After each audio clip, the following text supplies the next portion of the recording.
as Hot Wheels, as Polly, as Funkies. So they really know us as our individual brands themselves.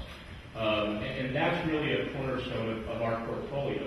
Now, when you look at that, you also look at, we've always been trying to push the digital space. If you go back to 96 and 97, we had kid websites across some of our multiple brands. We changed and iterated those, in the mid-2000s. Again, not a drastic change. And again, in a way, we continue to have a web presence as we do today, as we all do now, in terms of everybody in this room recognizing that. So I think what you look at is over the horizon, we've always been pushing the digital space, and this digital space has allowed us to really become a leader. But part of leading is actually knowing where you go, because if you look at where we've been, what's amazing is as a toy company, again, summation of those brands. If you look at some of the media metrics, we tend to be up there in the top 5 for going on 10, 12, 13 years. So again, the power of our brands and the play that they're doing is what's made Mattel so successful to aggregate that up with some of the, certainly the best content providers and companies in the globe, from Disney to Cartoon Network to Nickelodeon. So we're in a pretty unique space in that regard. But what we also realize is that this leadership kind of does require us to think very differently about how we take all of these sites. And so, again, take all of these great brands, put them and aggregate them, which is not a new thought, and we recognize that. Aggregating content is getting forward in not a new thought, but really broadening out the horizon to kids and adults and creating this digital network. So let me share for a second exactly what we're talking about. These are kind of early stage development, and so you'll start to see where we're going, but you can start to see how it does shift and work in terms of our site. You saw a little bit of what we're doing in a way. This starts to give you a sense of how we're focusing on the network as we move forward. So a couple things that I'll highlight, and this is just, again, a first kind of screen grab.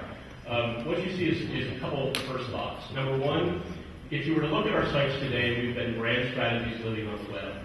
What we're really doing is moving to a web strategy that leverages and uses our brands. So that's a really critical thought from a company point of view. The second thought, however, was we put the user in the driver's seat. We make sure that the user is first and foremost. We don't, the brands are there. The brands are relevant when the user wants it, but we focus on what a 4-year-old girl wants, what a 7-year-old girl wants, what a 9-year-old boy wants. And then third, the heart of our sites would be content. First and foremost, we all recognize the power of content. There's been no change in that. Again, not a new thought, but it's certainly new in the way that we're looking to leverage it, is to actually bring content to the heart of it. Now, when you look at the site, you see global navigation. No shock, no surprise, no unique thought there. You start to see in that second line underneath, shop, where we'll actually be able to start allowing people to buy directly from Mattel. Think of that. When we talk about the digital network, we like to call that our home shopping channel, if you will, of the network itself. But the heart of the site is down in what we'll call the content carousels. And if you were an unregistered user, you really have 3 carousels. The top one would be kids, the second one would be adults, and the third one would be Mattel's recommendation. Where we really are able to kind of leverage and bring the strength of our brands together is when you move into a registered user. So what you see is, you don't see a dramatic shift if you're sitting out there and looking at this right now in terms of the look and feel. So the architecture remains very consistent and very leverageable across all of our brands. What is unique is a couple things. So first, we obviously get you to register.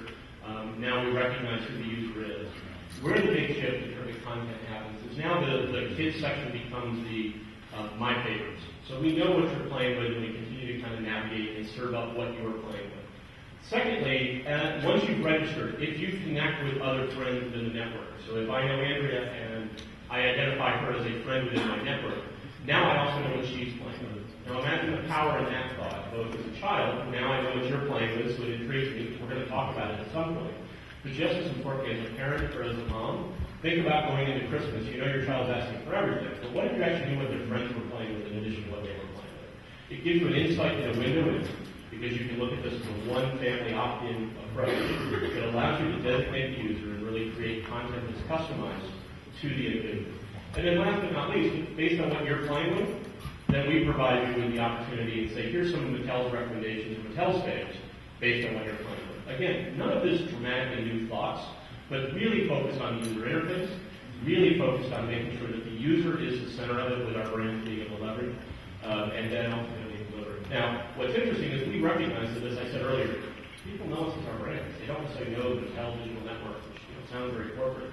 So if they come in, they can come in through what I'll call a Barbie door, and Barbie.com, they'll get to a Barbie homepage that, by the way, leverages the same interface but it serves it up through a very specific Barbie lens. If you were to dive into Barbie, you still have a very Barbie iconic look, but you can still see how it keeps the same thing as well as gives you the global navigation and portal thought process.